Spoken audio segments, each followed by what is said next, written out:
En esta maniobra del segmento de cabeza y cuello se ha realizado una auscultación de las carótidas, esta con la finalidad y propósito de checar que los ruidos estén simétricos y de buena intensidad y asimismo no haya presencia de soplos, chasquidos, clics y otros tipos de ruidos agregados anormales.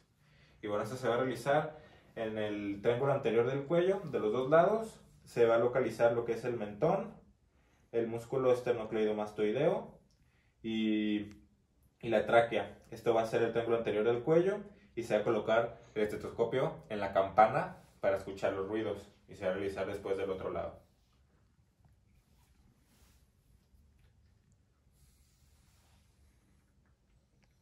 Ya que esté la campana, empezamos la auscultación. Póngase normal. Localizamos. Gire un poco la cabeza. Escuchemos unos segundos el ruido.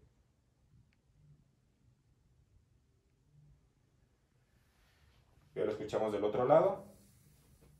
Se localiza el triángulo anterior del cuello de la misma manera y se pone la campana en el estetoscopio y se gira un poco el cuello del paciente.